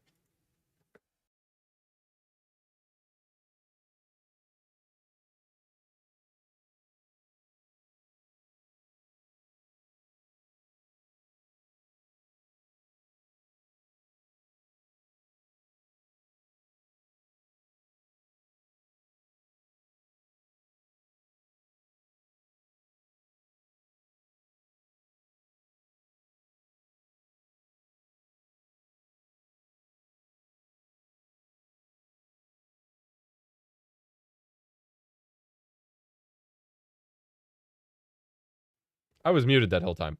So yes, the best OBS settings for Twitch 2023 would get a lot more views than how to produce a professional stream. 100%. If I was a good content creator, I would be making that video every year because it's literally free money. But I cannot stand making redundant content and shallow content, and so I end up putting it off forever and not doing it. And so I'm just leaving money on the table. Sucks. But I'm trying to work on it. It'd be nice to have that on another channel where the audience would be around for that type of info. Yeah, but then I have to grow an entire separate channel. Not worth it. As I said earlier, if you pay me. Like, if I'm going to put in all this extra work, I might as well just get paid for it. I'll definitely tune in a video on Nebula about efficient stream production. Yeah. Like, Nebula is where that stuff's going to go at this point. Or text chat in our Discord. All right, let's try this tutorial. Weapon, so when we fire, it does that line trace at the exact same time. To do this, we're going to hop over to our first-person character, and we're going to be creating a firing function. So by firing function, I just mean a piece of code that we can reuse every single time the gun is shot. To add this function, open up that first-person character. Again, that's under Content, FPS Assets, First-Person VP, and Blueprints. Then what we're going to be doing is creating a function. And we're going to be giving this the name Fire Weapon. But our weapon already fires. Magic happen. This is where we're going to be writing our blueprint that happens every single time we shoot our weapon. So what we're going to be doing is we are going to be using something called a line trace. You might be familiar with this with different names in different game engines, such as a raycast or a ray trace. It can be called many things, but in Unreal Engine, this is called a line trace. So what we're going to do is we're going to be searching for a little function called line trace by channel. So you'll find it here under collision and line trace by channel. I'm definitely not still muted. You're way behind. Now, with this line trace, we need to determine a start point and an end point. The start point is, of course, going to be the center of the camera, so where the player is looking. And then the end point for this is going to be that location. Then we're going to figure out which way they're facing forwards, and then multiply this by a number to get a distance the bullet can travel, and then that's where the bullet is going to hit. Whoop. I'm pretty sure we already have a fire function, right? And that's why I don't understand why you'd make the tutorial from scrap when it's already there. Someone did mention there are sample projects on the marketplace. I had some of the free ones. I feel like when I looked for it, I didn't find what I was wanting, but we might as well hunt around. Or sample UE game samples. I guess that's what I want.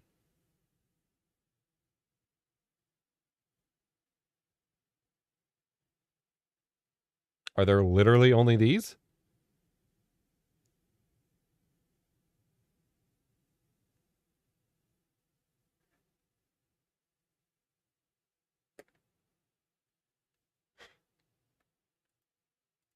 What?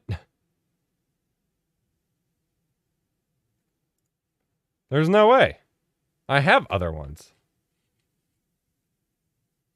I'm confused.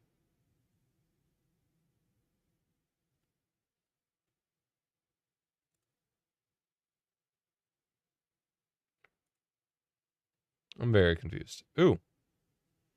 More free assets this month.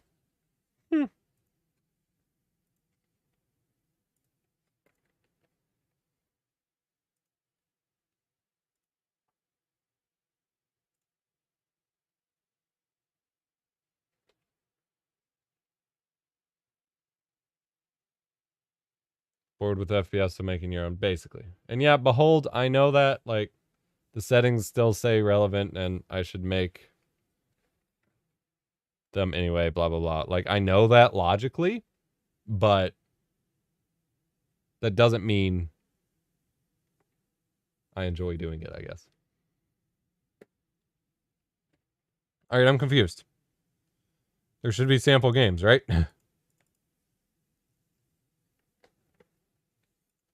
Like, I know it deep down that those videos still offer value, even if I think they're crap, but it's still hard to convince me to prioritize it. It's partially it's an ADHD thing. Like, I want to prioritize the new and fun and dopamine hit or whatever. All right. FPS. HUD kit. I know there are other sample games. Oh, there's a whole master combat system. You have a hero to control and an enemy to fight.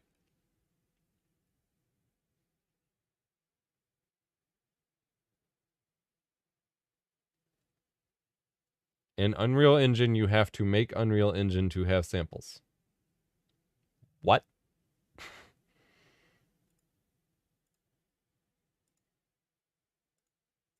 Okay, so this just gives you the whole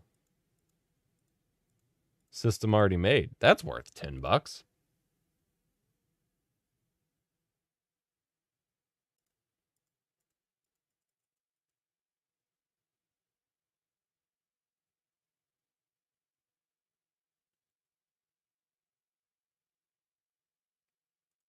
Multiplayer template. This one's $100. What are they offering for $100?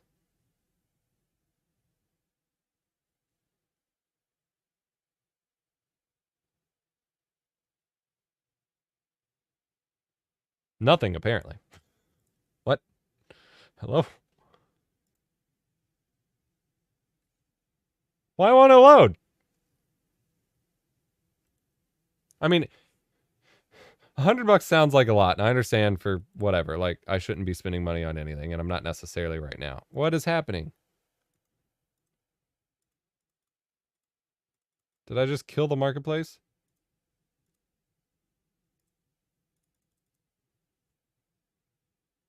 Yeah, it's like dying. There we go. Dystopian future music. Hey, I'll save that for later. Which version of Unreal are you using? UE5. All right, let's try this again. Like $100 seems like a lot, but $100 to get a full multiplayer system in place that I can tweak, which is what I was just talking about of that accessibility factor. Like, that is very worth. Here we go. Hundreds of game mode possibilities, AI bots. Yeah, like this is exactly what I was just asking for.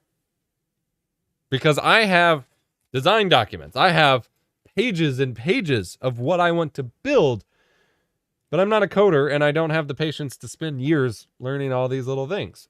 So if I can use this as the base and then completely overhaul what it looks like and everything, and obviously change all the actual options, then it saves me. Here's another thing with ADHD. Because people like us who are working from a sense of like, this is what I care about right now, and this is the only thing I care about right now. We do have the ability to like hyper mode work on stuff and sometimes accomplish a lot.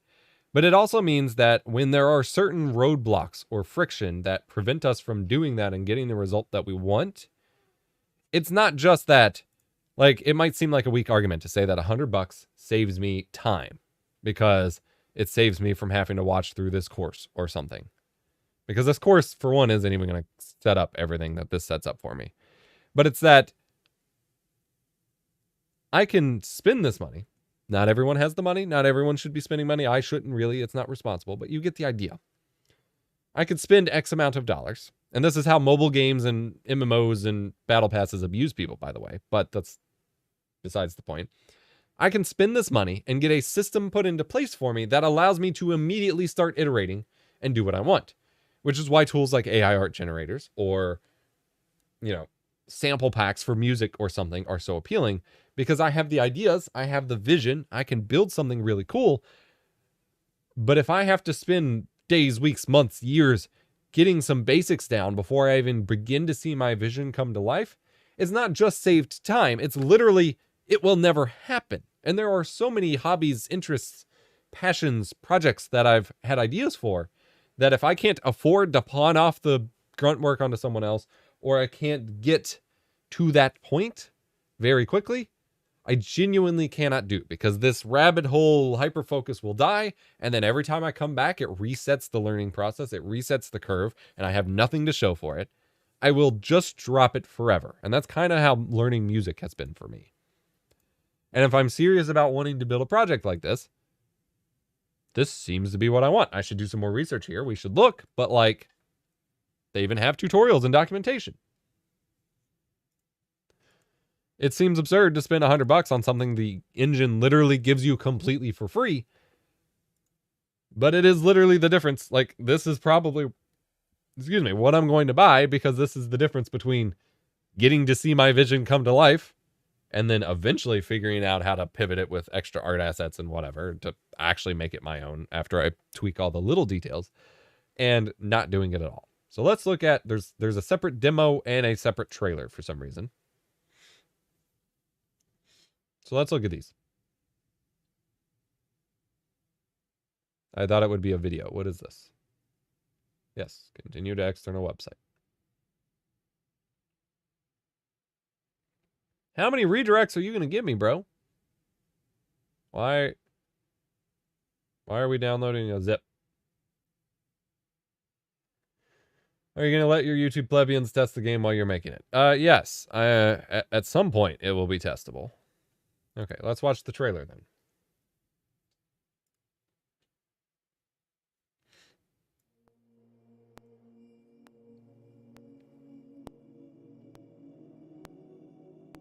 Game mode creator.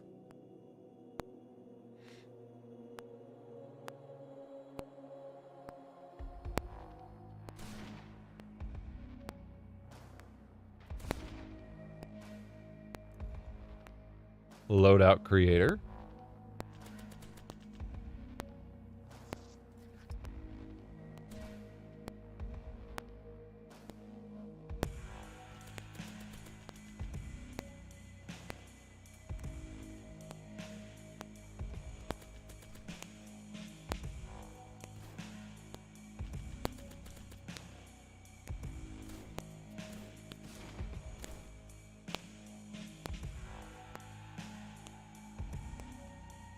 It really didn't give me a whole lot of details, but... Alright, so there is a demo. The demo seems to...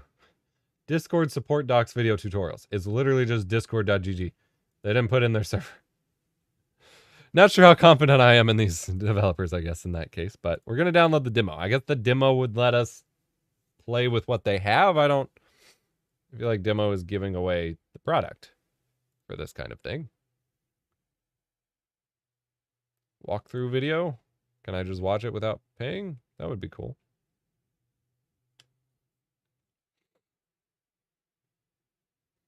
But yes, assuming I got something playable, then yeah, I'd let people try it out. Are in the game overall. Right now we have a maximum of 32, but this is easily adjustable. Team quantity. How many teams do you want in your game? Is it going to be that limited that this is all I can do is like make game modes? Because that's not what I want. Right now, See, this is concerning. It's concerning.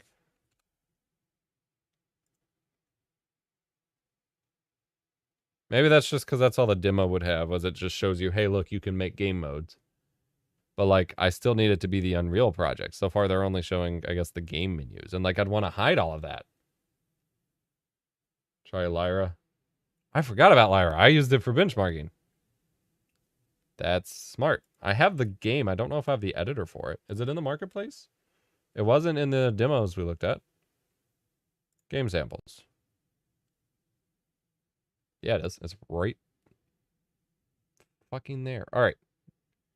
Let's do that for a minute. We're going to save our project. That was fun. We're going to create Lyra. Lyra was a lot of fun. I got to re-download it. I use this for a lot of my benchmarking.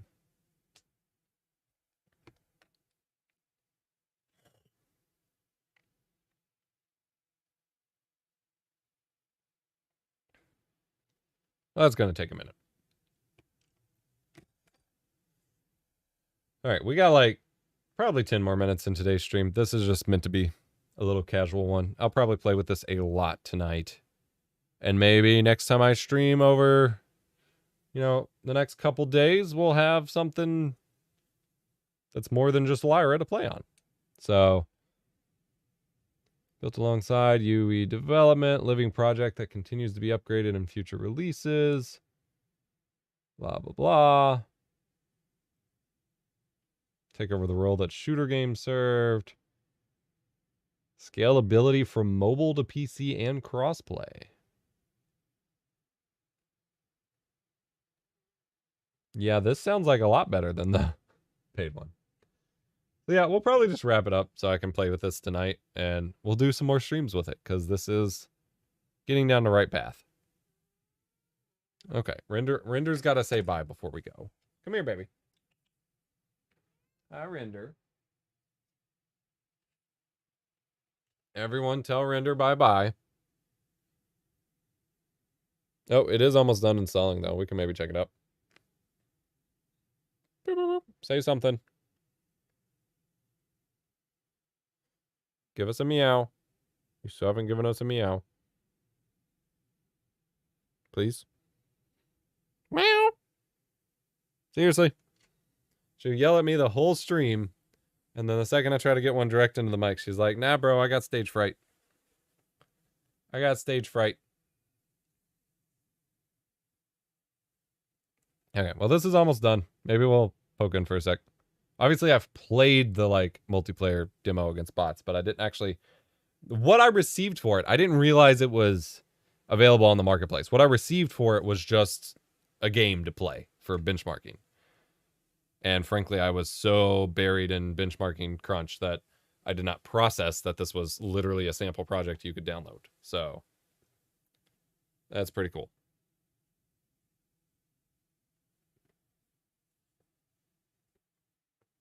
Verifying.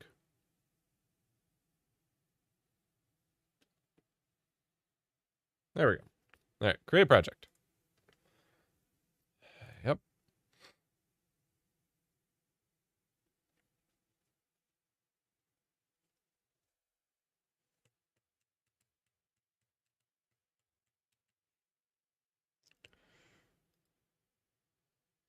So that's a cool system. That was a cool system for like making game modes, but I don't think it replaces a system to actually make the game.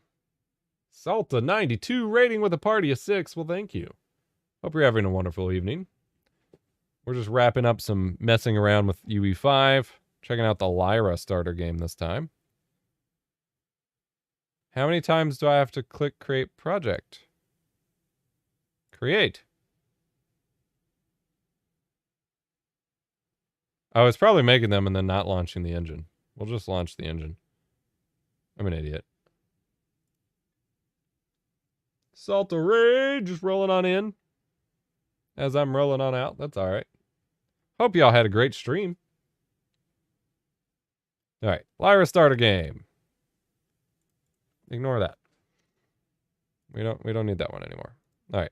Let's check this out.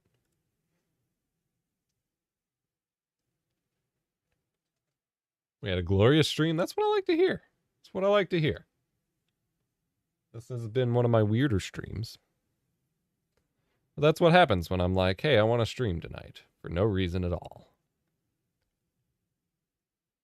And frankly, I would have just been out $100 probably for no reason had I not been streaming and y'all mentioned Lyra over this. So hey, epic W, fellow gamers.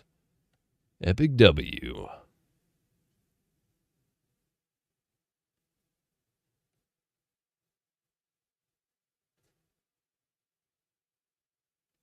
All right. You don't need a movie render. Oh, Lord, so many things. Invalid. Okay. Consider changing settings. Okay, that's fine. I'm guessing if I press play, nothing will happen. This looks nothing like what... Okay, here we go. No gameplay, just an example.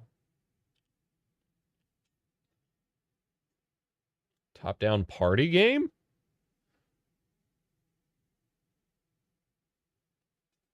Oh, it's Bomberman.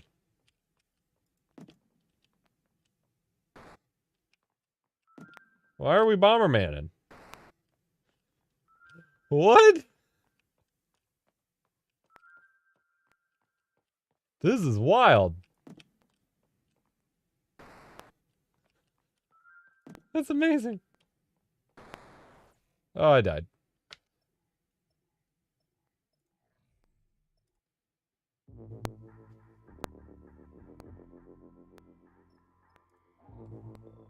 Oh, this takes you back to the normal thing. That's funny. These menus are like really disjointed. This takes us back to the normal game.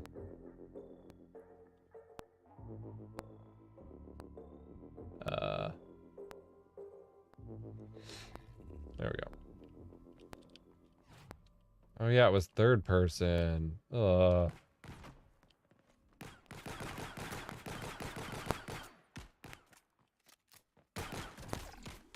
Okay, I forgot it was a third person game, so we will have to convert that, but that's fine. All right.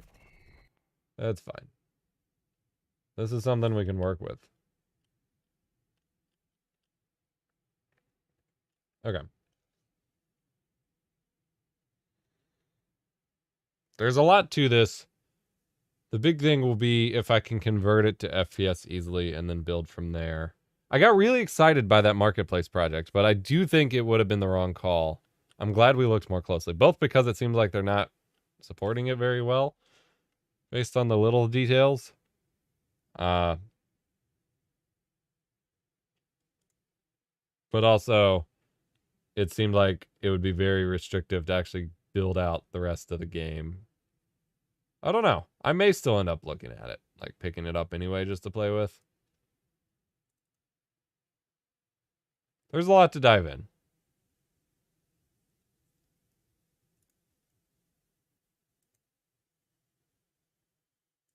Oh, I love that. Every time I see a green checkerboard, I think of Sonic the Hedgehog. Yeah, there's a lot of Lyra specific tutorials. Great. That is what I need. That is the ADHD encouragement I needed to hear.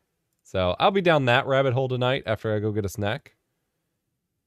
I'll probably post on Twitter or Mastodon or at least in the Discord. It'll probably be in the Discord. I'll be posting in the